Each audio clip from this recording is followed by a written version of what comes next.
Okay. Okay, welcome. So whoever's not muted, maybe mute yourself, please. Welcome. Welcome. Yes, we are. Please mute yourself, whoever's not muted, because we hear some background noise. Oh, Welcome, welcome. Yes. I could probably pay my rent this way too, One instead of second. going down and having them write a check. Okay, somebody's not muted. I'll mute you if I can.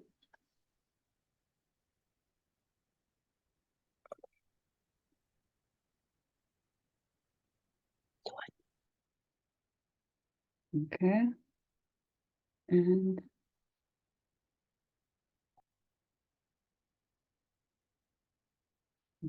so everybody's muted. Welcome. And we're being recorded. So we are, though, doing an amazing JLI course, which is very, very direct and very, very precisely clear things, answers that the Rebbe gave to people on very specific topics that were very action and very actionable, action-oriented, actionable, very practical, insightful, and direct.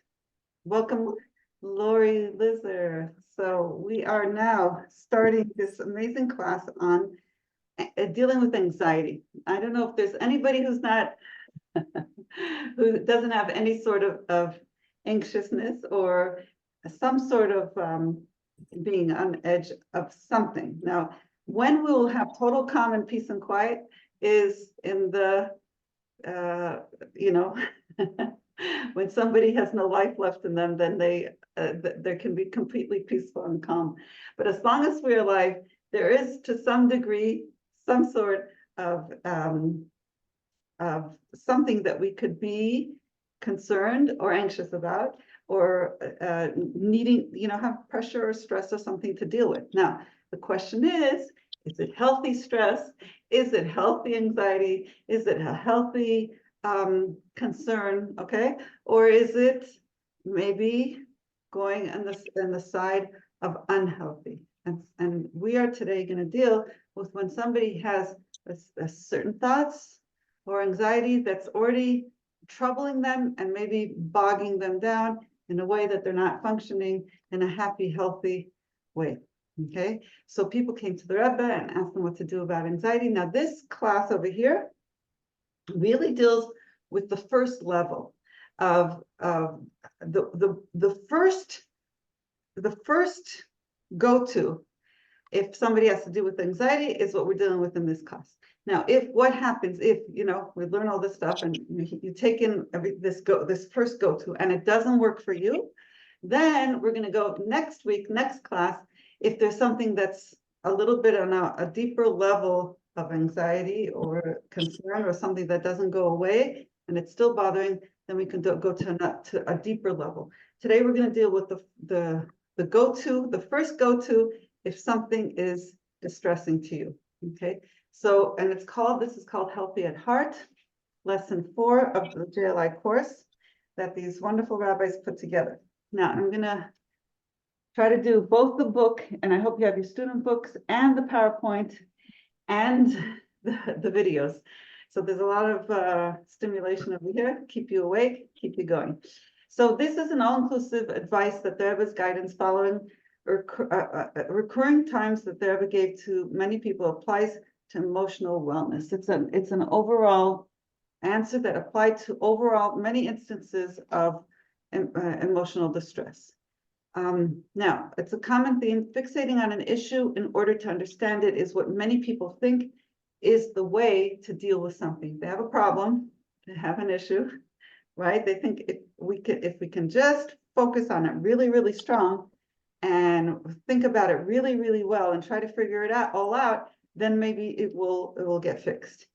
Now, the Rebbe, though, brings a novel approach over here. He says, actually, if there's something that's distressing to you, and it's bearing down on you, sucking away your energy, okay, moving the mind away from the bothersome thoughts towards productive activities is a go-to approach that the Rebbe encourages. Okay, so that's number 1. Now, there is the course here brings like about 4 case studies, which have like 4 videos of different instances where the Rebbe applied this rule. And the first one is about somebody who has these bothersome thoughts and guilt over these bothersome thoughts. And the Rebbe talks about, in order to shut off undesirable thoughts, engage the mind in unrelated areas, like push your mind to something else. There is a saying of the rabbis that's quoted a lot: De'aga belev ish yashchena. If somebody has a worry, an anxiety, something heavy on their heart, they should yashchena. They should. So number one, yashchena could mean and does mean to push it away, push it aside. And this is what the Rebbe is talking here, the case studies that we're going to examine here in this class, of how to get mind off of things that are trapping us in them in an unhealthy way, that we're getting so caught up in this worrying about something or trying to work it through in our mind and not getting anywhere, okay? Not getting into a good space. So this is Yeshchena on the first level. There is a second level and a second interpretation of the Da'aga balev ish Yeshchena. If a person cannot get clear their own mind from these thoughts, the second go-to would be Yasichena, as how the rabbis explain it, where you talk to somebody about it and you get some help with it. Yasichena means to also engage and talk about it. Lahasiach is to speak about it. So to share it with somebody else. And usually it's good to share it with either a very good friend who can help, or a mashpia, or a guide, or a rabbi, somebody who can really help you, not necessarily somebody who can just continue promoting your thought process in a downward spiral. Okay, so but today we're going to deal with the first way of how to get rid of and move our thoughts to something better, more positive areas. So the first is to unrelated areas. It doesn't necessarily have to be something amazing. It could just be to just change the topic. You know, many times we have kids. Kid is in a bad mood. So what are we going to do? The kid's in a bad mood. Let's change the topic or change the scene or change, get them distracted, right? Point out something else and just get their mind off of the thing that's bothering them. So let's read this PowerPoint here. Judaism believes in teshuvah, which is a second chance. So if a person is, let's say, has thoughts about things that you could think, well, it's very justified to feel bad and to keep feeling bad because, and maybe I'm feeling bad about something that I should feel bad about, which is something wrong, God forbid, that I did. So the Rebbe says, no, Judaism believes in teshuvah, which gives us a second chance. Once we do our teshuvah, we ask Hashem for forgiveness. We take upon ourselves to never do it again. We remove ourselves from that activity or that whatever it is that we're feeling guilty about and the wrongdoing that we did. We have to believe, in Tanya it says, we have to believe that Hashem forgives us. We have to believe that Hashem removed the sin and we have to let go of it. It's if we keep harping on the guilt feelings or the bad feelings of the past, the Rebbe and in the Alter Rebbe and Tanya says that's definitely from the unholy side. It's the Yetzer Hara trying to bring us down, trying to make us sad. And we have to fight that. We have to push those thoughts out of our mind, and we have to trust that Hashem is forgiving us. So that's from Tanya. It's explained there more at length. I do teach a Tanya and art class once a month. There's no charge for it. And you're welcome to come on Sundays at 10 o'clock in the morning, my time. Once a month, the last Sunday of every month, we do Tanya and art. We take something from Tanya, we explain it, we visualize it together with Reisha Galov. She does a meditation on it, and then we draw it. So it's a very fun class. And we can maybe next Sunday we'll discuss this idea. We've discussed it before, but how Hashem really forgives us and removing our thoughts, even from things that we think we should keep the feeling guilty. Maybe it's right for us to feel bad about it. No, the Rebbe says, stop it. You don't keep harping over past deeds. We have to trust that Hashem forgave us. Now, the next thing they bring here in this PowerPoint, one's actual behavior must change for the better, right? In order for the teshuvah to be accepted. Yes, we can still be engaging in that behavior. But then don't brood over the past. Invest energy in present life. Okay. So let's say today, I was actually thinking about it. Today, I was running around doing errands, fun errands, good errands, mitzvahs. And it was actually, I was like, really, I'm wondering if I should be back at home, maybe looking over the material for the class again, preparing better.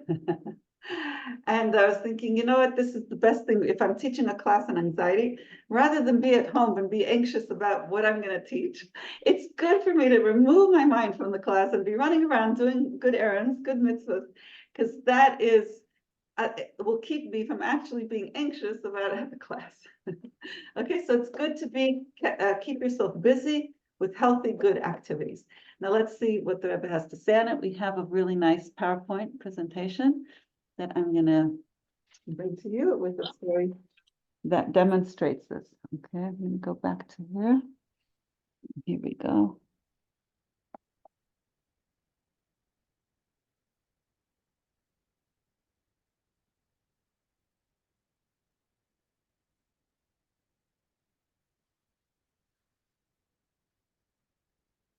My grandmother, Taiba Lipsker, was a very, very special and holy woman.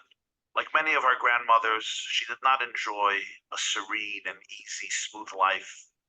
Growing up in Bolshevik communist Russia as a Jew was difficult.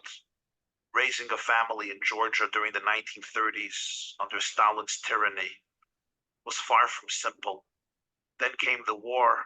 They escaped the former Soviet Union on false papers, came to the displaced persons camps, the DP camps. Again, life was anything but serene, raising a large family, sometimes in one-bedroom flat. My grandparents made it in 1947 to the United States of America.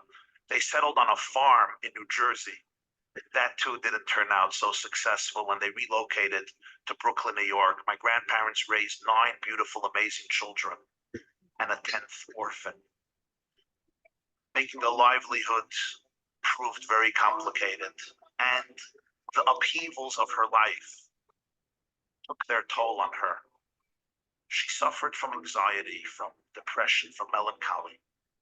And one day my grandmother consulted the Lubavitcher Rebbe what to do about her internal psychological and emotional state. And the Lubavitcher Rebbe gave her fascinating advice. He suggested to her that she go to as many Jewish weddings as possible and to dance away at these weddings and inspire other people to dance. As it happens to be, my grandmother was an exceptionally skilled dancer. She embraced the Rebbe's advice, and for decades, she would go to every possible wedding and dance away. Family, friends, relatives, community members, and sometimes complete strangers. Everybody knew Mrs. Lipsker is here. She is the life of the wedding and the life of the party. This was not part of her nature. This was quite contrary to her nature, but she did it, and she did it with every fiber of her being. She lived in Crown Heights in Brooklyn. There were many Bali Tshuva, young women and men who returned to Judaism, and they had small families attending the wedding, or sometimes no families. And my grandmother would come in, and she brought so much joy and vigor and stamina and inspiration to the wedding. She would dance away sometimes for hours with the bride and with the mothers and with the siblings and with the families and with the relatives. And indeed, the joy that she brought to hundreds and thousands of people over long decades, it came back.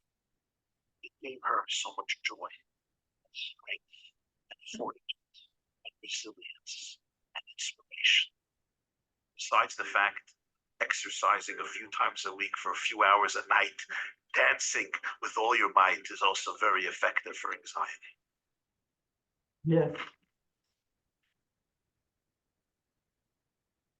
Okay. Beautiful. That's wonderful. Yes, thank you. That's a good storyteller. And I remember his mother was also a really great icon in 770. She probably still is, but she used to go and translate the sichas to all the women in shul while she was, when the Rebbe would speak, she would translate for the ladies around her the talks of the Rebbe from Yiddish to English. let me just minimize this. I just have to share this because it's so interesting. It's like exactly like, you know, how you learn something and it's exactly what you were dealing with. Like, I was like really upset over a mistake that was made on Shabbos. And my mind just kept processing that mistake. It was just kept bothering me and bothering me. And then I saw that there was a dance night for the Geula.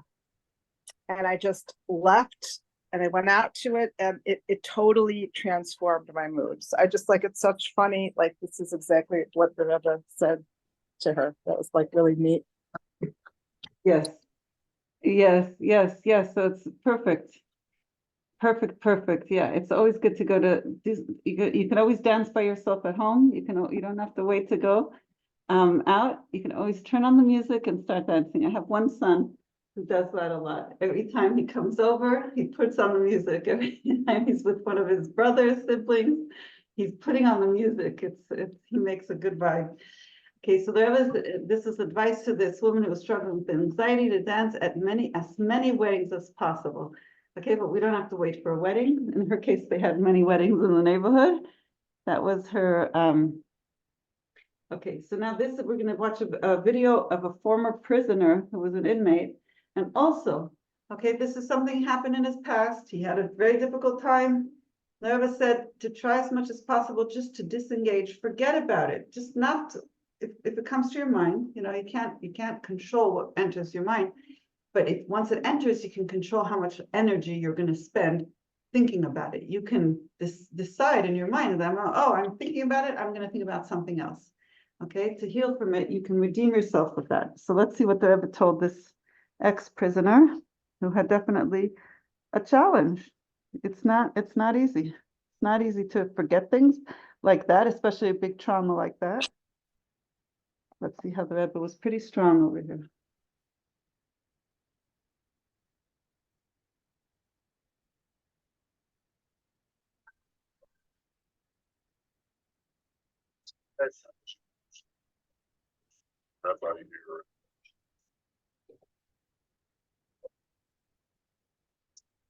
But you must do not forget about all this past.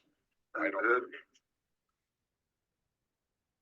You know what Passover is? Yes. Yeah. The Jews have forgotten about Messiah. It is time for you to forget about your prison also. God Almighty bless you. Even if it's difficult, but try your best. God Almighty bless you. Thank you. So, okay. That needs to be engraved also in our mind. This instruction that we need to have Yetzias Mitzrayim every day, going out of Egypt every day. Going out of Egypt is a redemptive activity that is incumbent on each and every one of us at all times. So everybody's Egypt is something else. So for this person, it was the memories of being in prison. For somebody else, it could be another trauma that they had. Their advice: try as much as we can to not focus on it. Sometimes we could think, if I think about it, maybe I'll work through it, maybe I'll get to some insight and some understanding. The Rebbe says the best is, to not engage with it. Let go of it. Let it go.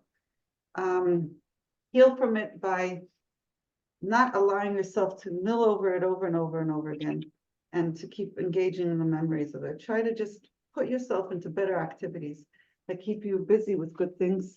Okay, so here's this. There's the next thing that we're going to deal with is the Rebbe is advising somebody to find areas in which this girl, there was a young girl who was jealous of her older sister.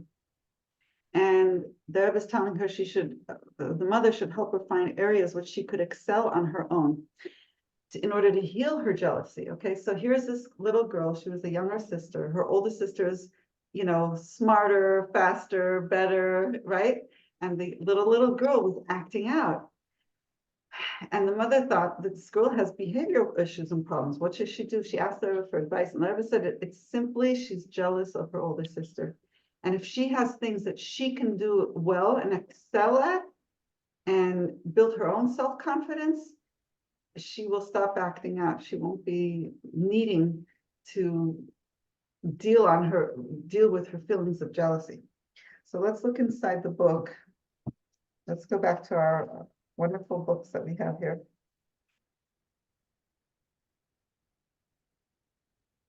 Does anybody want to read? Or should I read? Okay, I'll read.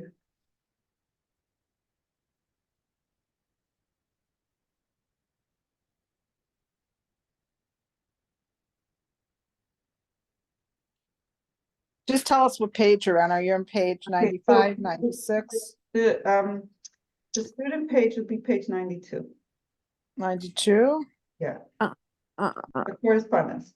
With regard to the thought which you expressed in your letter, I believe I've already written to you before that there are many problems and states of mind which are best dealt with by dismissing them from the mind completely, at any rate for a period of time. It is then possible to return to those problems with a fresh mind and in a more objective state, so as to evaluate the problem in their true perspective and reality, and it is then easier to find the proper solution. In the vast majority of such cases, the individual himself can decide how long this period of dismissal from attention should be, judging by the degree of objectivity which he can attain as time goes on. So it's for each person, it's different, right? There's no one size fits all, but each person may need a break from engaging and focusing on something that's worrying them, something that a solution that they need to try to reach, and to just clear the mind, go to a different activity completely, anything, it could be anything. And then once the mind is relaxed, the mind is not stressed over it, not feeling hyper-focused on having to come to a solution right away, it's much easier for the brain to open up, for the heart to open up, to get something from a higher place in our soul, and a higher awareness that can come into our mind, a new idea, and we're more ready and settled and peaceful to be able to get a better insight, an objective way of dealing with it. So I'm student page 93. Another thing that the Rebbe wrote, needless to say also that it is not an easy thing to dismiss a problem from the mind, especially a matter that involves one's own self. This would be almost impossible unless one can engage one's thought and attention in a completely unrelated subject. For man's thinking process is constantly in a state of flux and has a tendency consciously or subconsciously to revert to the subject matter which one wishes to dismiss from the mind, right? It's very hard to say, don't think about this, right? If we say, don't think about it, the mind wants to go back there. Therefore, when resolving to dismiss the matter from one's mind, it is necessary immediately to find some other subject unrelated to the first in which to engage one's attention. That's why there didn't say, don't tell the girl, don't be jealous, okay? That's not going to help to tell a kid or tell somebody, don't be jealous. He's just saying to the mother, find her other activities where she can be so good at and excel at and feel proud of herself and use her talents and use her strengths so that she will not be engaged in the jealous thoughts. Another point which is almost universally true this is from the Rebbe, is that it is not easy for the person involved to find the proper subject in which to engage one's mind. But here it is possible to receive help from friends who would know you and your psychological makeup. Undoubtedly, you have such friends within reach. So this also, if you do need help, reach out to a friend and ask for, support, something you can do with a friend. The Rebbe can see that this method seems hard, right? Almost impossible. Seemingly deciding not to think bothersome thoughts is, of course, ineffective. Just to say, I'm not going to think about it, I'm not going to think, that's not going to help. So instead of saying, I'm not going to think about it, okay, then we can go think of what we could think about, put ourselves into something good. And that will keep us away from, go push yourself into a different direction, to a new direction. The only way for this to work, the Rebbe continues, is to have completely unrelated areas entirely outside of whatever is bothering the person, ready to actively engage one's mind when it is best beset by the undesirable thoughts. Further, the Rebbe suggests to this person to consult with friends as to what might be the most effective areas where they can engage in. Ideas. We all go to our friends for ideas, right? The letter then continues to expand this principle to the individual's struggle with feeling of regret and guilt. So go to your student page 94. I think it's text 1C. Also, if you have, we briefly, I mentioned this, if a person has thoughts of self-recrimination, like going back, we think it's healthy to feel guilty, right? We think it's righteous to feel guilty. It's not. We're not doing something good by feeling guilty. We might think we are. We might think it's effective. It's not. That's what Hasidus teaches. Generally, there's a teaching by sages that nothing stands in the way of repentance for the past and commitment for the future. Here too, the principle enunciated above may be applied, namely that although it is necessary to end the transgression immediately, our activities need to change. Whether it is a sin of commission or omission, it is also often necessary to end immediately any self-recrimination, not making ourselves guilty or brooding in regard to the sins of the past. Tanya does talk about this. It is so important not to think that we're good or that it's a good idea to think about our past misdeeds or mistakes. As long as we stop doing the mistake or the misdeed, right? We exonerated ourselves, we let go of it, we have to move on, okay? One of the obvious reasons for this is that brooding over our past failures is bound to be depressing and discouraging and would undermine one's confidence in the future, even one's confidence in the efficacy of tshuva. Therefore, we have to believe, right, that we did tshuva, Hashem is forgiving. It is advisable to dismiss such thoughts for this time being and leave them for more propitious times. There are times when we can sit and do tshuva if we set up a time, like before at night, before going to bed. If we set a time for going over what we did during the day, that's something Hasidus recommends, either daily or weekly or at set times where a person can, think about and evaluate what they've been doing, and then just leave it for only that little window of time, not have it come throughout the day again and again and again and obsess over these thoughts of guilt. God forbid. May God grant that you should have good news to report in regard to all the above. So this is from the Rebbe. He wants good news. Good news means that you found something else to think about, a way to distract yourself from that. The Rebbe makes a few points with regard to dealing with one's past. So one should rest assured that tshuva works. Judaism believes in second chances. 2, of course, one's actual behavior must change for the better. And 3, with regard to contemplating one's past, the earlier principle applies. Brooding and self-recrimination of the past is not good. It's not allowed. A person needs to be free from themselves, move their mind away, engage in other things, and think of healthy things to think about.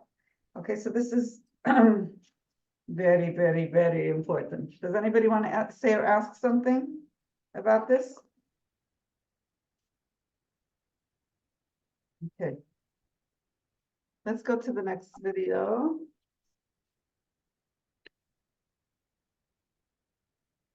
Let's see, let's make sure we finished everything here. Hold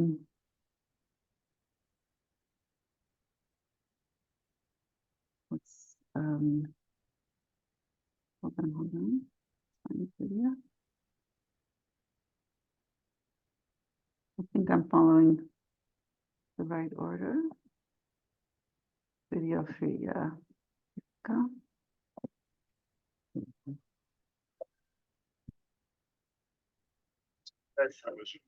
Oh, wait, I'm sorry. This one we did.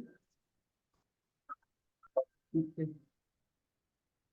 Professor Yeah. Ruvain Feuerstein is a world-renowned Israeli clinical and developmental cognitive psychologist, founder and director of the International Center for the Enhancement of Learning Potential. His applied systems are being implemented in over 80 countries across the globe.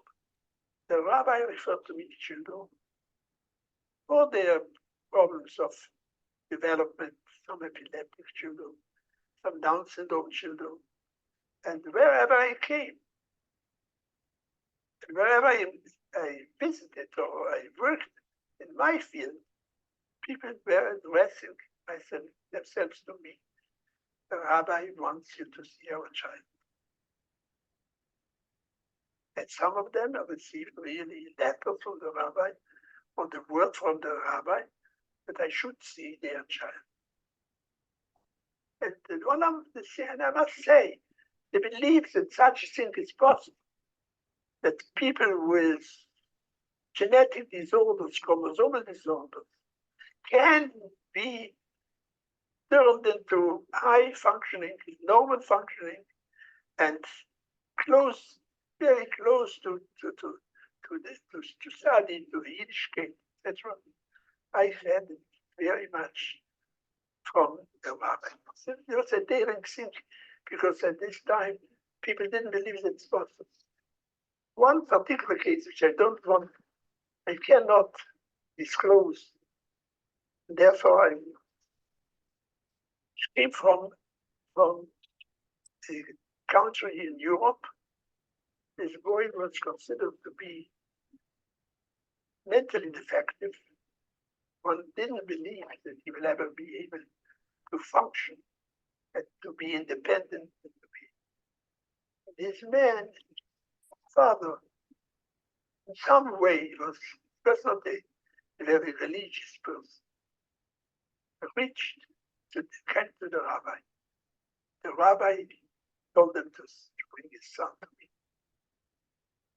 The son came here and was placed in a family.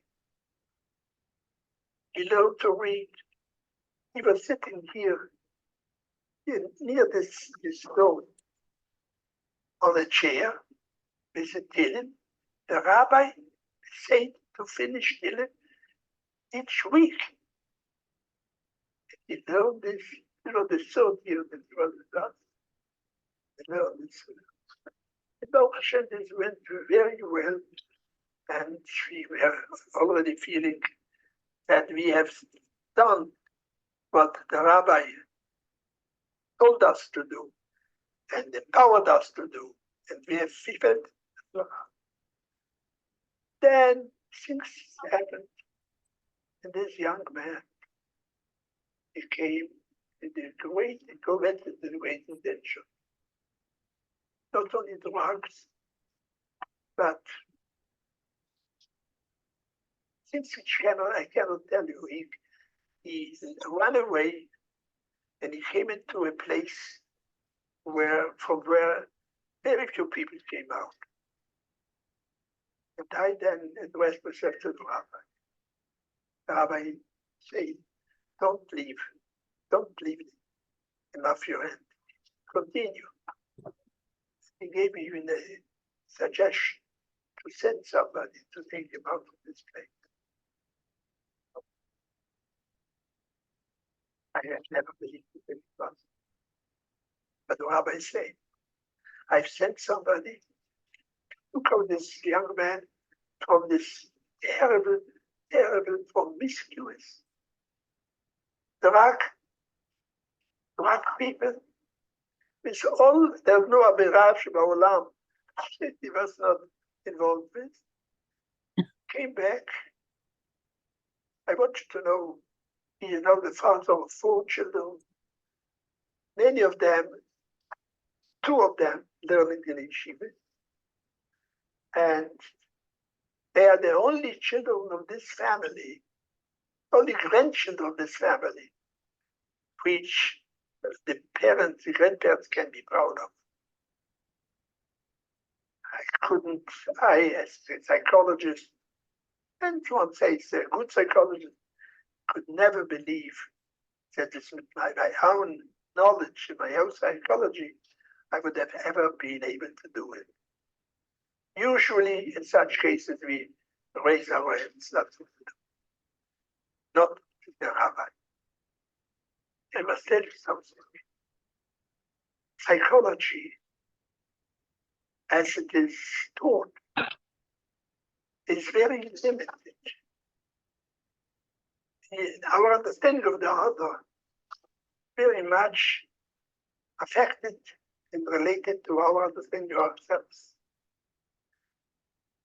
In the way the rabbi understood the condition of the individual, in the way he claimed and suggested and felt empowered to say, yes, do it. There was a very different way of seeing the human being. Not as that reflection of yourself, but as something which comes הערה לילה. Okay. So this is a beautiful story, which shows us how the Rebbe had a true, strong belief in people's innate healing power, that we all have a neshama, we all have a godly soul, and we all have something much deeper than we logically would think there could be, or in ourselves and in others. Okay, so the Rebbe didn't give up on people. And, so often, not often, but sometimes there's people I have to deal with. And I think I'm going to give up. That's it. I don't want to have to deal with this person anymore. This person just doesn't have the emotional capacity or the mental capacity that I want to have to deal with them on. And I go back to okay, let's have compassion on the neshama. Their neshama may be struggling right now. I'll just have rachmanis. And then the next time I deal with that person, they're in a better place. There's I let go of a certain amount of expectations, and it's easier to deal with them. And every time, I've had that approach. I could go back to that person, have a nice conversation with them. I let go of my expectations. They let go maybe of some of their stress or some of their blockages. And we can always believe that people have layers and layers and layers of innate goodness. Never give up. Okay, let's go to I'm going to bring you two good letters from the Rebbe here that we're going to go into. I kind of think, though, really, Yes. Yeah, there's a truth to that believing in the person and giving that, godly potential that's there. But you have to admit that it's also the Rebbe that gives brachas that are above nature. Yes, like it's not always we could accomplish something that the Rebbe. No. Okay. Right. But we're saying what I'm saying, we could always help them also write to the Rebbe. We can write to the Rebbe for them. We can pray for them. No, I know, but I'm saying, when you see yes, amazing miracles, it's not only because we believed in their higher potential. It could be something totally above nature. Yeah, right. And the Rebbe is very humble, so it was never taking credit that there's a miracle that was just performed, but there's so many miracles that are performed, and so yes. I'm not saying it was necessarily my belief in their thing that changed it. It just gave me the space to be able to not give up on them. That's what I'm saying. I wasn't talking about your story. I'm just talking about Dr. Horstein's story. I think also it could be like a person in a place that can never get out, or a thing that could never really. It could be that there was an actual miracle that happened because of the Rebbe. That's all I'm saying. Yeah, that could be. However, the Rebbe did send them to certain people within the rules and realms of nature and the boundaries of nature. He sent them to a doctor, a psychologist, to help them, give them I know, but even the story you told last time about the doctor, you said that the Rebbe sent him to me, this person. Yes. They had there was no, or I don't know if you said it, but it was a Rebbe story that there was 0 chance of this person's survival. Mm-hmm. And, because he was in Israel, the Rebbe sent him to me. So I did the surgery. I took out the Yanamachla, but I knew that it was they had a 5% chance of survival. But because the Rebbe sent him, he knew the Rebbe would do the rest. And this young woman grew up and had children and married, and he knew that it was a Rebbe miracle. So I just think that there is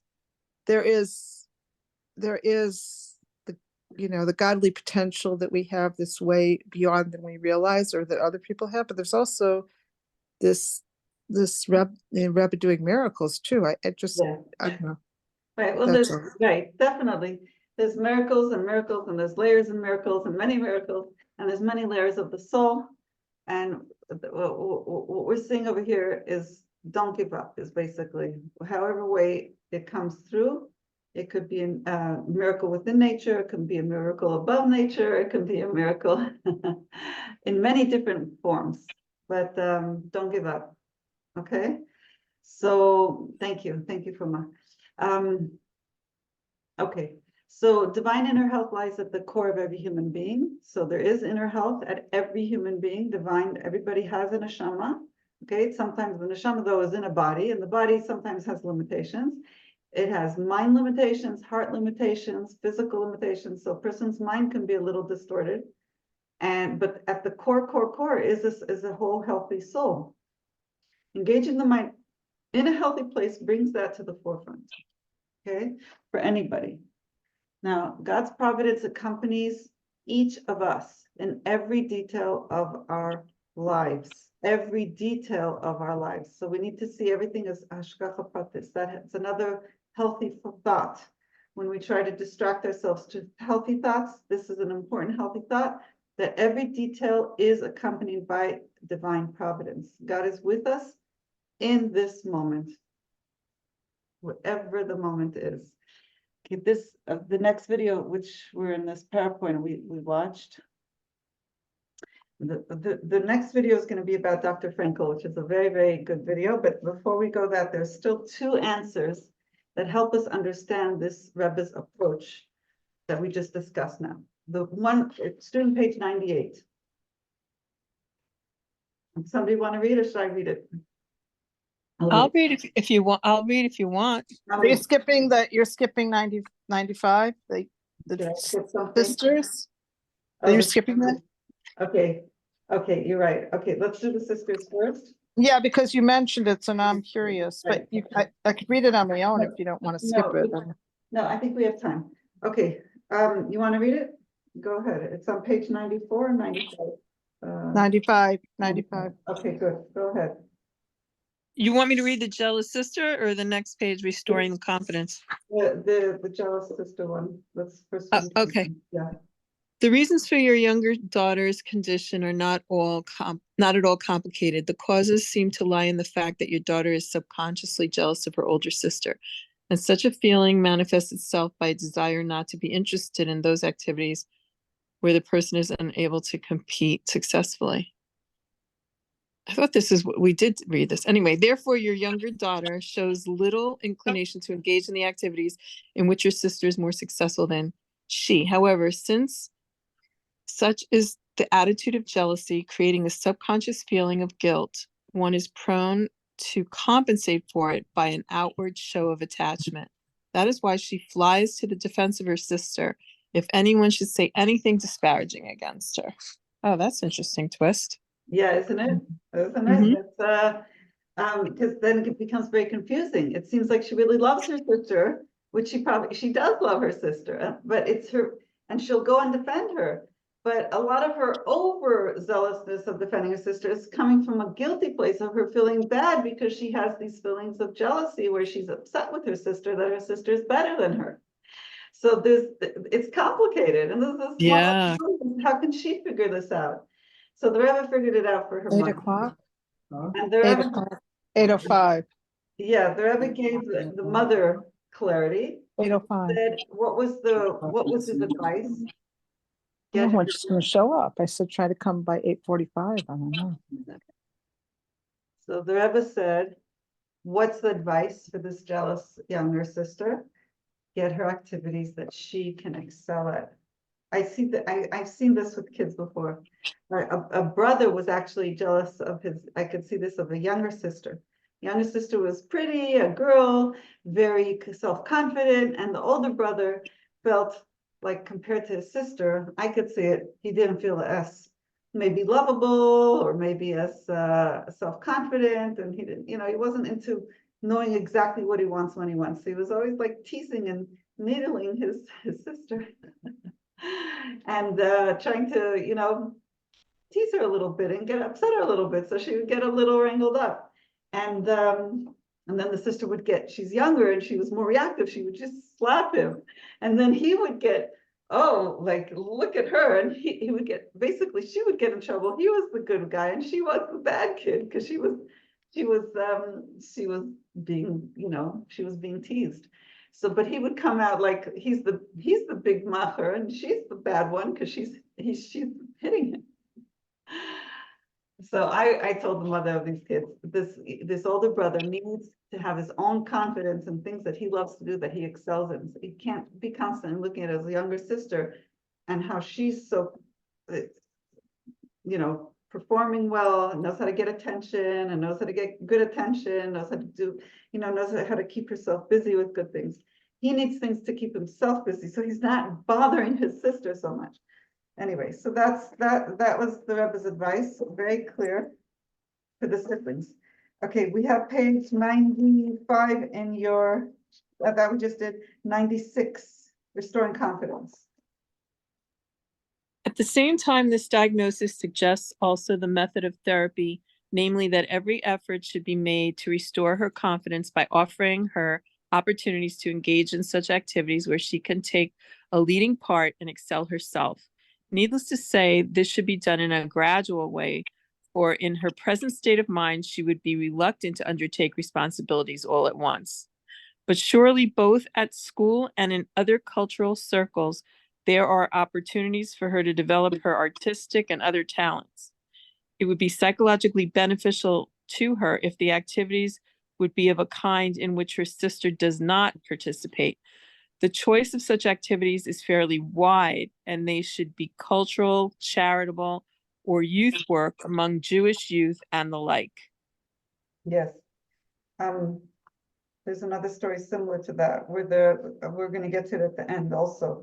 A young girl who was not feeling happy and not feeling productive and not feeling good about herself and getting down and out. And the Rebbe also gave her this advice directly to find things that she could be a leader, she could be helping other, younger girls. Take initiative, take a good initiative. Okay, so yeah, many times we could think the person has problems. No, they just really need to use their talents in a good way. And they'll have okay, so we're going to go on to the next text, page 98. Who wants to read?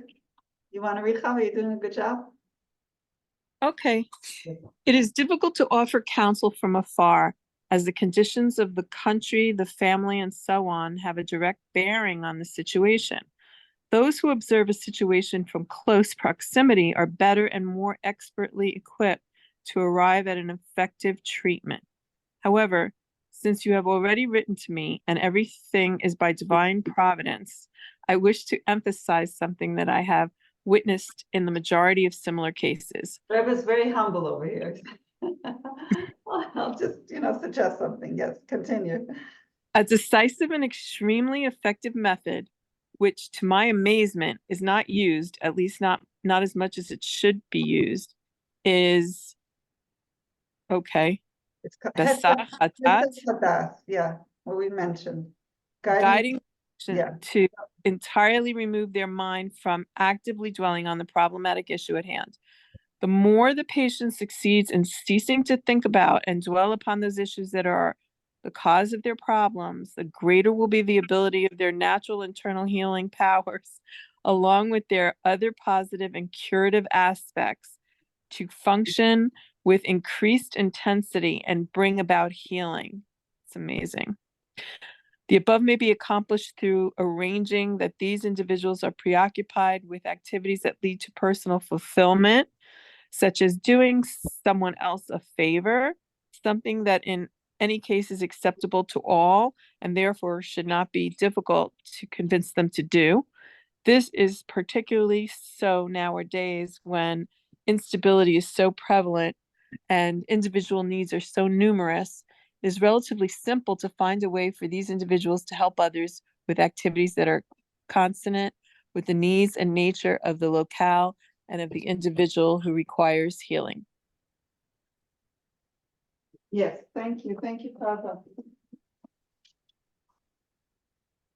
Okay, is there any questions or comments on what you just read?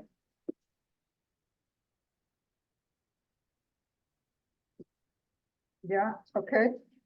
This therapy wrote to a therapist, a psychologist.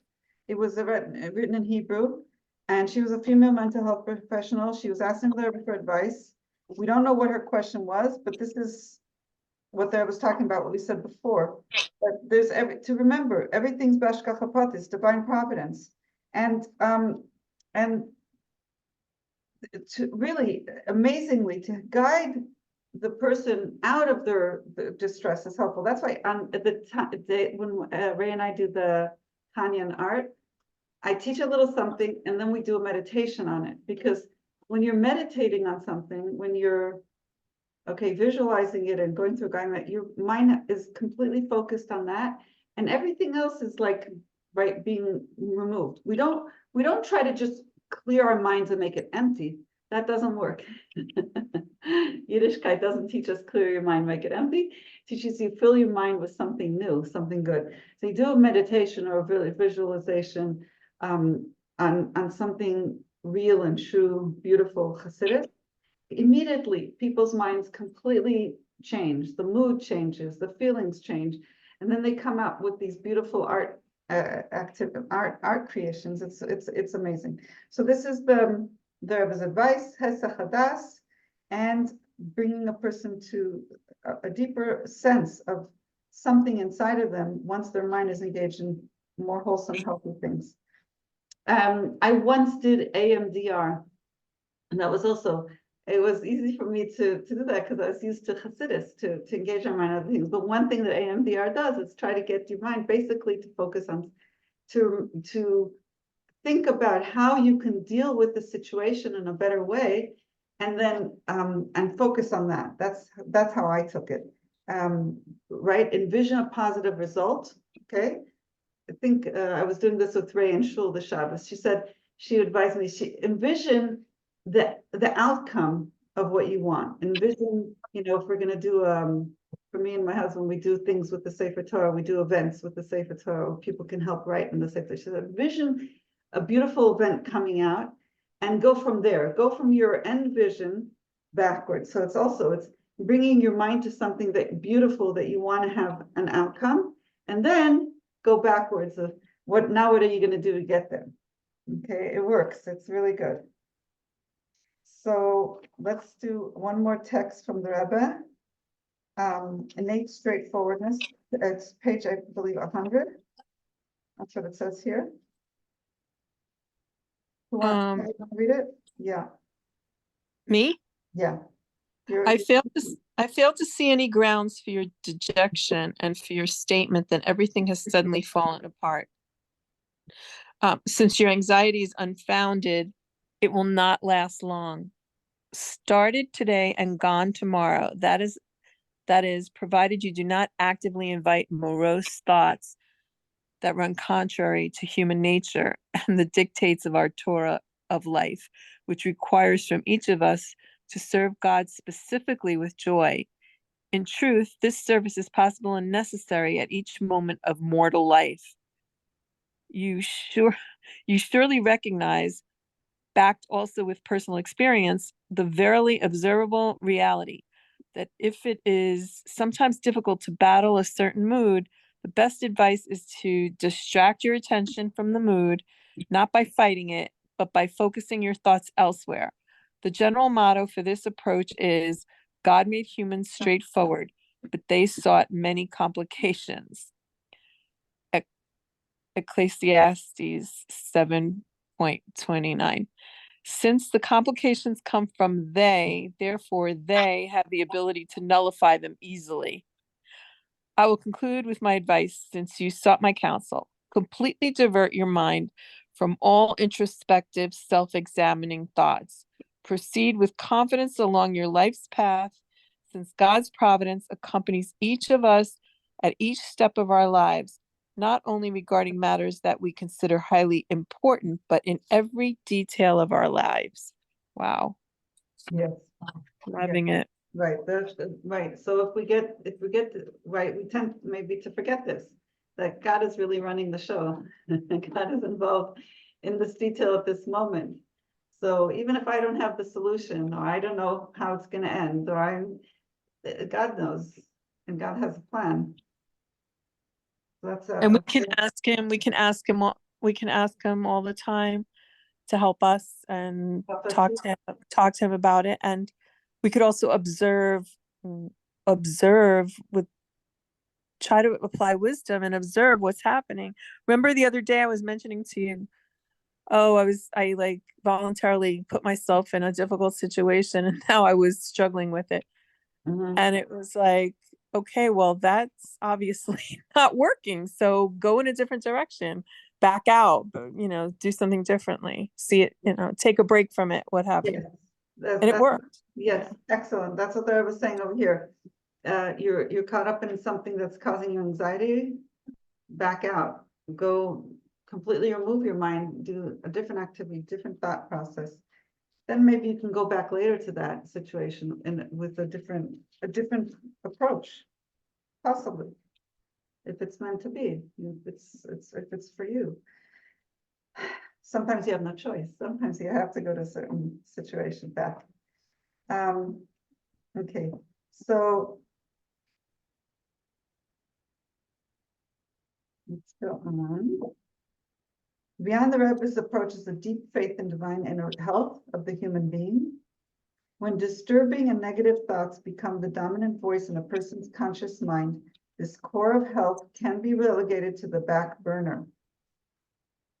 Though through engaging the conscious mind in outside healthy places, the disturbing thoughts lose their dominance, allowing the core inner health to reemerge and bring healing. So it's not just a matter of running away.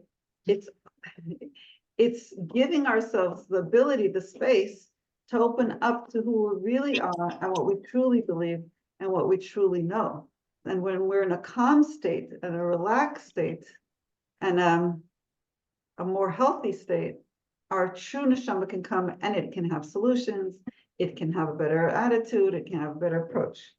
But if we're sometimes trying too hard to figure everything out, and we're obsessing on how to figure out a solution, and we're maybe judging ourselves and judging other people, then we know we need to calm down, back off, relax, and allow our neshama to just come to an inner peace that can reemerge, allow our neshama to reemerge into the situation with a better attitude and more ideas, more perspective, a fresher approach.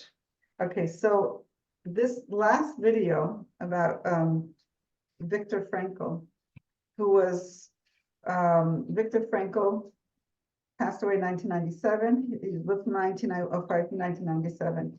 He had gone through the Holocaust, and he became very famous later on in life for his book Man's Search for Meaning. And he was the founder of logotherapy. But before he was famous, okay, before he was well known, he was actually being ridiculed by his colleagues. He was in a very, very, very despondent state. And this is after he had gone through the worst things in the Holocaust, right?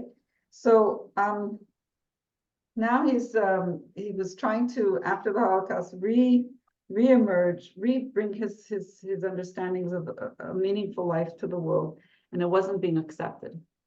So this is a very, very, very like, wow, story, and I'm going to let you see it directly from the shliach who brought it. Now, okay, I think he didn't let it. 1 second. Let me find that out 1 second. Here we go. Well, no, not this one. Here we go.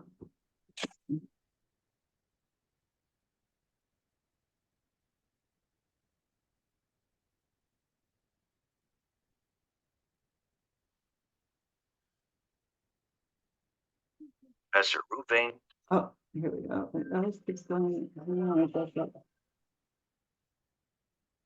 Rabbi Yaakov Biderman is the director of Chabad Lubavitch in Austria. Shortly after he arrived in Vienna in 1981, he began to receive annual contributions from Dr. Viktor Frankl, the pioneering psychiatrist and founder of logotherapy. התעלומה הזו, אז שפרופסור פרנקל מצא לנכון לתרום דווקא לחב"ד, לארגון דתי, לארגון שעוסק בהפצת היהדות, למרות שהוא עצמו לא, בשום צורה לא הזדהה כאדם ששייך, נפטרה לנו הרבה שנים אחר כך. ורק בשנת תשנ"ה, איש ביטחון מודיע לי שישנה אישה מבוגרת שמעוניינת לפגוש אותי, ואני אמרתי לו שיכניס אותה. היא התחילה במילים האלו, היא אמרה לי, קוראים לי מרגרטה חייס. אם אתה חושב שאתם השלוחים הראשונים של הרבי לאוסטריה, יש לי בשבילך הפתעה. אני הייתי השליחה הראשונה של הרבי לאוסטריה. הייתי די המום, והיא ממשיכה לספר. היא קיבלה הזמנה לפגישה ביחידות עם הרבי. ובאותה הזדמנות אני סיפרתי לרבי שמפעם לפעם אני חוזרת לאוסטריה. ובסיום אותו מפגש, באותה יחידות, הרבי ביקש ממנה שבפעם הבאה שהיא נוסעת לאוסטריה, הוא היה רוצה שהיא תיצור קשר עם המזכירות של הרבי. הוא רוצה לבקש ממנה שתמלא משימה מסוימת. אז רק כמה חודשים אחר כך התכוננתי לחזור לאוסטריה. אמרו לי בשמו של הרבי שכשאני מגיעה לווינאי, שאני אצור קשר עם פרופסור ויקטור פרנקל, ושאמסור לו בשם הרבי שלא יתייאש ושלא יבוש מפני המלעיגים, ושימשיך בדרכו וימשיך בהפצת משנתו, שיתחזק, והרבי מברך אותו שהשם יצליחו והוא יזכה לפריצת דרך. דוקטור ויקטור פרנקל היה פסיכיאטר עמית של זיגמונד פרויד לפני השואה בווינה. אחרי שהוא היה במחנות ריכוז וחווה מצבים יוצאי דופן, הגיע למסקנה הפוכה. כלומר, האדם ביסודו הוא מחפש תכלית ותוכן לחייו, ולכן הוא האמין שרפואת הנפש מאוד קשורה יותר עם הענקת תוכן ואמונה, ערכים לבן אדם. הוא עמד בראש מרפאה חשובה, והוא גם היה מרצה באוניברסיטה, והשתתפו רבים בהרצאותיו, אבל יחד עם זאת, הוא היה מושא ללעג ולקלס, כי האסכולה הפסיכואנליטית של פרויד שלטה בכיפה, והיו מפריעים לו אפילו באמצע הרצאות. הוא היה עד כדי כך פגוע שהוא באותם ימים, כשמרגרטה חייס חיפשה אותו במרפאה, אמרו לה שהוא כבר תקופה לא הופיע. היא הגיעה אליו הביתה. נקשה בדלת ללא כל הודעה, כי לא היה לה אפשרות להודיע לפני כן. והיא תיארה שכשהיא נכנסת לבית, כשהיא פותחת הדלת, פותחת לה אישה שלא נראית יהודייה. היא יכלה אפילו להבחין שהיה תלוי אצלם בתוך הבית. היא הייתה בטוחה שזה מאוד מוזר שהרבי שולח אותה לעודד, שהוא שגר בבית כזה. אבל בכל אופן היא עזרה אומץ, והיא שאלה אם אפשר לראות בבקשה את דוקטור פרנקל, ואז הוא הופיע בפתח הבית, ושאל אותה מה הגברת רוצה, והיא ענתה לו שיש לה בשבילו מסר מרבי שניארסון, מברוקלין, ניו יורק. ואז היא אומרת לו, הרב שניארסון ביקש ממני למסור לך שלא תתייאש, שתתחזק, אל תבוש מפני אלו שמלעיגים, סופך להצליח ותזכה לפריצת דרך, בערך אלו, זה היה תוכן הדברים שהיא מסרה לו. היא אומרת, ההתרגשות שלו הייתה משהו שהיא מעולם לא חוותה אצל אדם מבוגר, ועוד אצל אישיות כזו. הוא פשוט פרץ בבכי תמרורים. אחר כך לקח לו זמן עד שהוא יכל לדבר. הוא הראה לניירות שהיו לו על השולחן.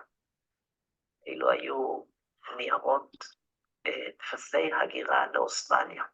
הוא היה כל כך מדוכא מהיחס אליו, שהוא החליט לעזוב את וינה. ועכשיו, כשהוא קיבל את המסר הזה ממנה, המסר שהרבי העביר אליו, הוא אמר לה, אני מתחזק, אני חוזר לעבודה ואני אמשיך. הוא התחיל בצורה מאוד בטוחה להטיף את משנתו. הספר שלו, האדם מחפש משמעות, Man's Search for Meaning, תורגם יותר מ-12 שפות. הספר הופץ בלמעלה מ10 מיליון עותקים. אני רציתי לאשש את הסיפור הזה, אחרי שהיא סיפרה לי את זה, אני ביקשתי להתקבל לפגישה אצל פרופסור פרנקל. כבר אז היה די מבוגר, למעלה מגיל 90, אני התקשרתי אליו ושאלתי אם הוא אוכל להתקבל אליו לפגישה. הוא אישית ענה בטלפון בבית, הוא אמר לי שהוא חלש מדי, הוא לא יכול להיפגש, הוא גם היה קצת קצר רוח, הוא לא היה במיטבו, אז בכל זאת בטלפון שאלתי אותו, עם השם הרבי מלובביץ', הרב שניאורסון אומר לו משהו, רציתי פשוט לבדוק את הנתונים, גם איתו אישית. ברגע שהוא שמע את שמו של הרבי, אז נימת הכל השתנתה לגמרי. הוא פתאום נהיה מאוד סבלני. הוא אמר, ודאי שיש של הרבי מלובביץ' אומר לי הרבה, אני חייב לו המון. Ich schulde ihm sehr viel, הוא אמר לי בגרמנית. הוא הוסיף ואמר, ich schätze den Rabbi sehr, hat mich in einen sehr kritischen Moment geholfen. ברגע מאוד קריטי הוא עזר לי, אני חייב לו רבות. Okay, beautiful story. Okay, can you imagine? Okay, That's wow. yes, it's a wow. So first of all, there's many things to take out from the story. Many. Let's start with the PowerPoint, and then we'll go on. We'll follow this framework that they give us. He's talking here about one's negative self-view is a false passing state. So even the biggest psychologist was in a negative, right, state of self-view, which they ever said, don't let it affect you. Don't go with that. Your analysis of your negative state of who you are and what you're able to do, don't give in to that. That's not, just because people aren't approving of you, don't let that get to you. There's something inside of you. There was said, each person's unique capabilities make them an important contributor to society. The Rebbe, even to this great psychologist who didn't think he was so great at that moment. I thought he was totally discouraged. People weren't accepting what he had to say. The Rebbe says, no, you have capabilities, that you are an important contributor to society. You have something important to give. Don't give up. Next one. The road to leading a productive life is a gradual process. Okay, that's in general.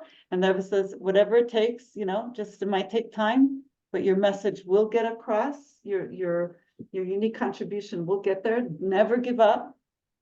And the next slide is the Rebbe gives practical advice that enables the letter writer to continue growing. So this may have been a different letter that we're talking about, but everybody has. Okay, the Rebbe did say, keep writing or keep doing what you're doing, keep teaching, keep your message. Don't let go. Direct your energy and attention to finding meaning and purpose. That is the key to emotional peace. And that is something that also Dr. Viktor Frankl was preaching and teaching, that if you want to have a good life, emotional, peacefully life, emotional, productive life, find your meaning and your purpose, right? The man's search for meaning. That is what's going to make you have a good life. That's the key. Key. Okay.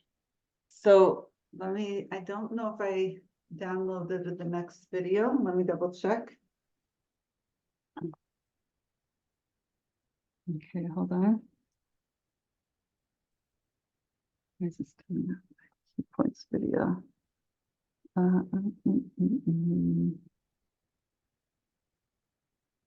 Here it is. Okay. I think it is here.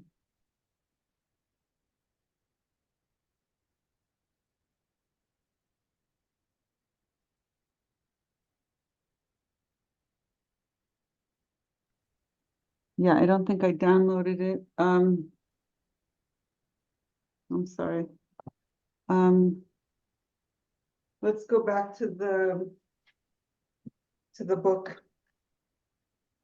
Student page 104, bringing this idea of what's the key to emotional peace. Okay. Javi, you want to read page 104? Okay. Mm-hmm. Oh, 104, it says embracing tension. Wait, 102 is logotherapy to Rebbe and Viktor Frankl. 102 for us. Okay, we skipped that. Okay. I'm reminded of the American doctor who once turned up in my office in Vienna and asked me, "What school do you stand for?" I answered, "This is my own theory. It's called logotherapy." "Can you tell me in one sentence what is meant by logotherapy?" he asked. "At least, what is the difference between psychoanalysis and logotherapy?" "Yes," I said, "but in the first place, can you tell me in one sentence what do you think the essence of psychoanalysis is?" This was his answer. "During psychoanalysis, the patient must lie down on the couch and tell you things which sometimes are very disagreeable to tell." Whereupon I immediately retorted with the following improvisation. "Now, in logotherapy, the patient may remain sitting erect, but he must hear things which sometimes are very disagreeable to hear." Of course, this was meant facetiously and not as a capsule version of logotherapy. However, there is something in it, inasmuch as logotherapy, in comparison with psychoanalysis, is a method less retrospective and less introspective. Logotherapy focuses rather on the future, that is to say, on the meanings to be fulfilled by the patient in his future. Logotherapy indeed is a meaning-centered psychotherapy. At the same time, logotherapy defocuses all the vicious circle formations and feedback mechanisms which play such a great role in the development of neurosis. Thus, the typical self-centeredness of the neurotic is broken up instead of being continually fostered and reinforced. So let me translate in my own words. When somebody gets caught up in their own self and their own ego or their own thoughts that are not healthy, they could be like a mouse on a treadmill, over and over, spinning the same thoughts over and over again, and not getting to break out of a cycle of what can lead to neurosis or neurotic thoughts. You know, it's like somebody banging their head against the wall over and over again. They do the same thing over and over again. They can't seem to think. They just think they'll keep trying. They'll just keep trying. That's neurosis, okay? So to keep thinking about the same pattern of thought is not healthy, okay? Sometimes we have to break our thought pattern, say, this is not a healthy way of thinking. Let me think in a different way. And the best way is to think of what would bring more meaning to my life. What is my life's purpose? What is my life's goal? This the Rebbe's approach is when we learn in the morning every morning, and this helps us start our day with the approach of we're here. What's the bottom line of what we're here in this world for? To serve Hashem, right? To fulfill our purpose in the world of Hashem, revealing Hashem in the world. When we have that overall overarching purpose in front of us, we can focus. That's our meaning life. That's our purpose in life. That's our meaning. We have a meaningful, purposeful life. And how we implement it, then we have many, many ways to do it. And life is so exciting because there's so many ways that we can bring this meaning. But if a person's just constantly neurotically thinking about their issues, they're not fulfilling their purpose. Okay. So Viktor Frankl felt the best way is to focus on what your purpose, be a purpose-driven life. Okay. So he believed that we're primarily driven by striving to find meaning in life, and that this sense of meaning enables us to overcome painful experiences. So he himself was in the Holocaust, and he envisioned what he did. This is not brought here in this JLI course, but I remember reading somewhere he envisioned what it would be like when he'd get out of the Holocaust, out of the concentration camps, and he would be lecturing and teaching what the lessons that he learned during his incarceration in the concentration camps, and the lessons that he learned from being in that situation. So he was envisioning being able to lecture and teach about his search for meaning, and about how people need meaning and how that can keep them going. And that thinking of the future and having a purpose in what he was going through, which would be to help other people overcome their situations, that kept him going, that kept him alive, that gave him a purpose. Okay, so that's why also it was very, very hard for him when people didn't accept it, and that was so important to him when they encouraged him, keep going, don't give up. Okay, do you want to read the number 6, text number 6 is page 104 on the student handbook? Kavi, you're doing great, thank you. Okay. Embracing the tension. I consider it a dangerous misconception of mental hygiene to assume that what man needs in the first place is equilibrium, or, as it is called in biology, homeostasis. For example, a tensionless state. What man actually needs is not a tensionless state, but rather the striving and struggling for a worthwhile goal, a freely chosen task. What he needs is not the discharge of tension at any cost, but the call of a potential meaning waiting to be fulfilled by him. And one should not think that this holds true only for normal conditions. In neurotic individuals, it is even more valid. If architects want to strengthen a decrepit arch, they increase the load which is laid upon it, for thereby the parts are joined more firmly together. So if therapists wish to foster their patients' mental health, they should not be afraid to create a sound amount of tension through a reorientation toward the meaning of one's life. Okay, so trying to make life too easy for people doesn't necessarily take effect. Like let's say if you look at kids who have everything done and taken care of for them, they don't have to strive to do anything. They don't have to do anything. Everything's done and taken care of. They have difficulties sometimes with their mental emotional health because life is meaningless. What are they? There's nothing expected of them to perform, to achieve, to do, to bring about. Nothing right? Life can be meaningless. Okay, people need goals of something meaningful that they see they're contributing to something good that they find important. Okay, so to just help somebody de-stress without giving them another goal in life or something good that they're needed for doesn't help. That won't take away their emotional pain or they need something to be needed for. So do you want to read page 105? Rebbe's letter to The Rebbe endorsement. I took particular interest in the writings of Dr. Frankl from Vienna in this matter. To my surprise, however, his approach has apparently not been appropriately disseminated, nor has it become popularly accepted. Although one can find numerous reasons as to why his ideas are not widely accepted, the question as to why is not appreciated still remains.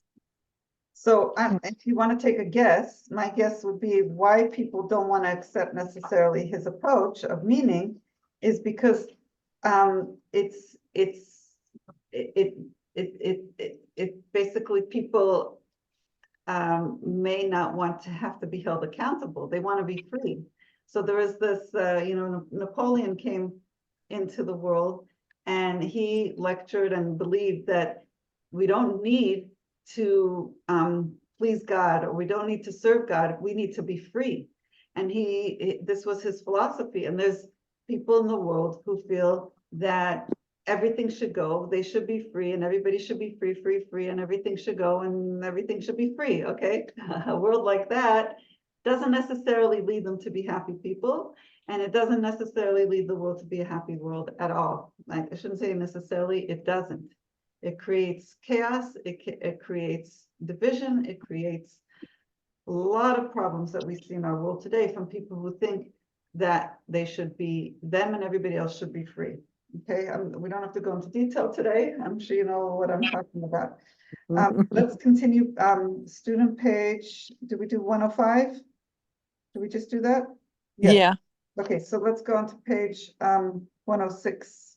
You want to? Okay, conclusion. The following is a touching and relatable letter in which all the aforementioned ideas are put into action. A faulty assessment. Understandably, I do not agree at all with the foundations upon which you construct your perspective and conclusions. By this I mean that I believe they are not grounded in reality. Your current state of mind is only temporary, and the more effort you put in, the quicker it will change. For it is absolutely clear that you have the power and also the talent to be of benefit not only to yourself, but to others as well. It is not only that, like all things in this world, it is necessary to reveal and develop this potential into reality, which almost always takes effort. However, this is a degree of effort that is imminently attainable. When one considers that their relatively brief efforts will benefit themselves and others for many years to come, and it will improve their and the community's welfare spiritually, materially, or both, and that these improvements will likely have a ripple effect and reach even further, then one will easily appreciate that their efforts and exertions to achieve this end are well worthwhile. Excellent. Thank you, Chava. So this was a letter that the Rebbe wrote in 1956 to a young woman. She was probably a late teens or early 20s, and she wrote that she feels dejected. She's pessimistic in her outlook in life and her future and her feelings of incompetence.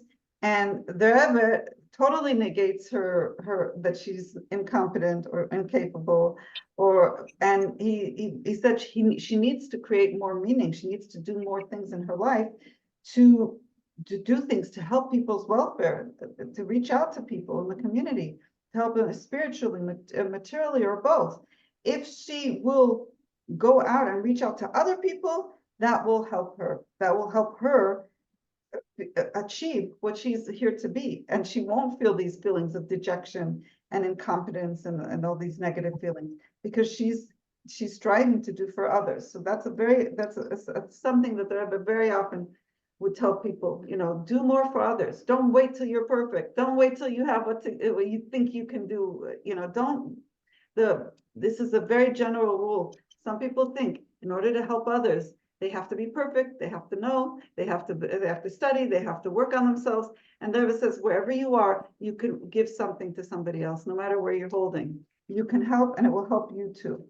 So the Rebbe is negates this woman that she's feeling that she's not worthy or not worthwhile, or that these are depressed thoughts can pass. Those are just thoughts and feelings that can pass easily. It's not the true reality. And then the Rebbe says, every person, you have unique talents, you have capabilities, you can benefit not only yourself but other people in the world. You're needed in the world. Okay, the most important message we can give ourselves and others: we are needed today. We woke up today. We're very much needed today. What are we needed for? Is the question. Okay, so page 108. You want to go into that? We're almost done. Okay, we have a few more minutes, and we might go a little bit over our time. But you want to read it? Page 108. Yes, hold on. I was taking notes. Okay, go. 108. Slow and steady. Without a doubt, in the vast majority of instances, it is impossible to radically change one's frame of mind instantaneously. However, this is not what is required. It will suffice that upon receiving my letter, you will resolve to move in the right direction. To begin leading a productive life, start by taking a first step in this direction, and then step by step in an accumulative progression, you will soon find yourself on the road to a life that brings you self-contentment and satisfaction. If you wish to heed my advice, continue your studies next year. But in addition to studying, you should also involve yourself with providing education. It would be best to do so several times a week. My intent is that you organize groups of children and be their counselor, or even teach them subjects that can be understood on their level, holding Shabbat and festival get-togethers for them, and similar initiatives. Okay, so is it clear now, like why you could see some people who could have lots of money or lots of fame or lots of success in many areas and talented, and they're miserable, right? There's what's probably missing is a meaningful purpose for them, that they feel that there's a meaning in their life, there's a purpose for their life, and that they're here serving others, they're here helping others, they're here to do something good in the world that should affect those people around them. And that's the key to a meaningful life. I'm going to read to you here that it's a process, it's gradual, doesn't mean that immediately a person can feel totally fulfilled. The point is not that life can change drastically necessarily. The point is to begin to move in the right direction towards a meaningful life. But with the confidence that ultimately, if you're persistent, you'll find yourself in a good place. That's A. B, this letter that the Rebbe wrote to this woman is on one hand, the Rebbe advises this young woman not to drop out of school, that she should be, that would be a wrong move if she's, she needs to continue with her studies in order to reach her future goal. But on the other hand, it's important for her to not wait until she graduates, already now to develop her talents and to see their effects in action in the form of helping young kids, youth groups, and so on. Okay, so that was giving her, take on more to do, not less. Keep school and take another job of volunteering work for young people. Okay, this I guess is the last one. You want to read page 110? Yeah. Yeah. Calling all talent. Consider well, there is so much to accomplish in our world, and each human carries so much potential. Due to the vast amount of work that needs to be done, we cannot afford to give up on even one capability or talent.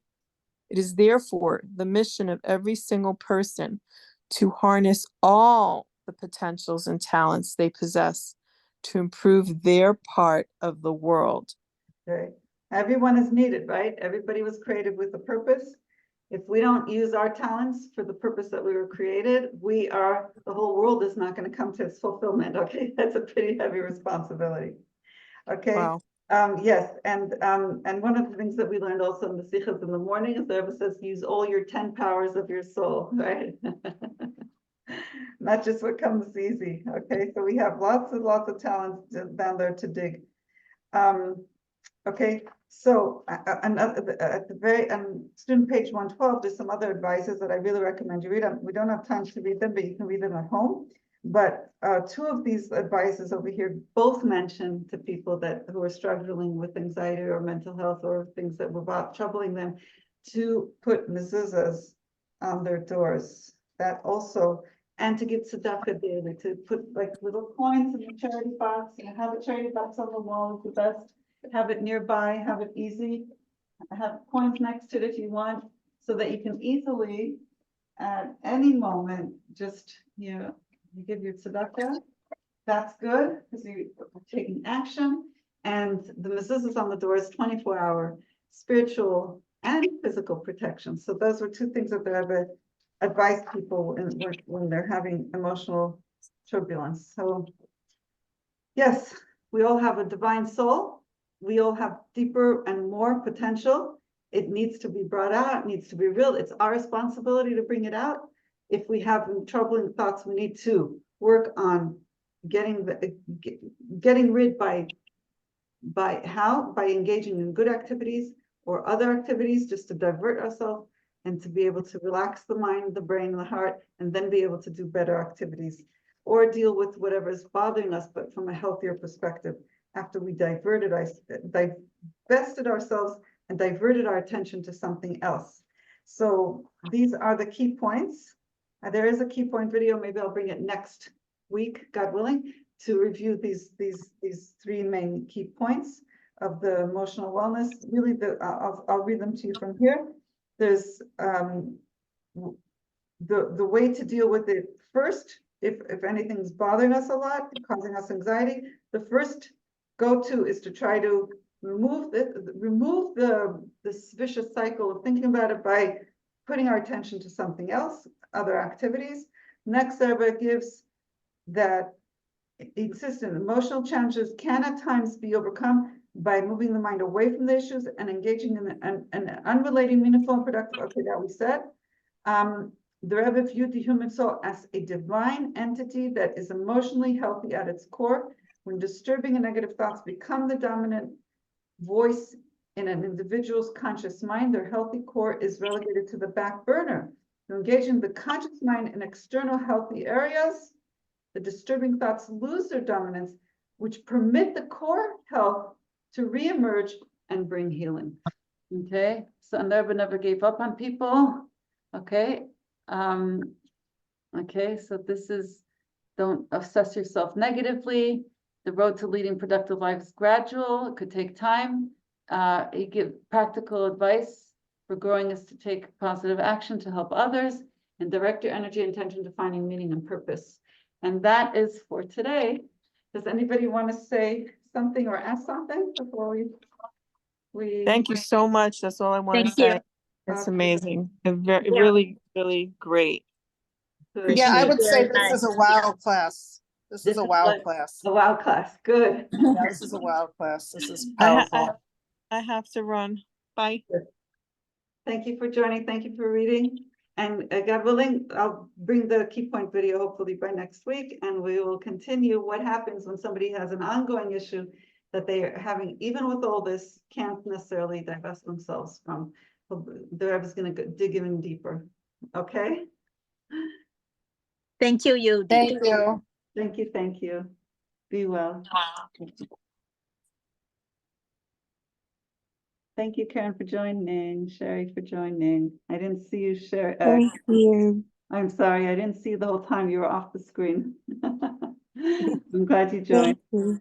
Bye. I'm glad you joined, Sherry. And if you have any questions, you can text me or email me, okay? Yeah,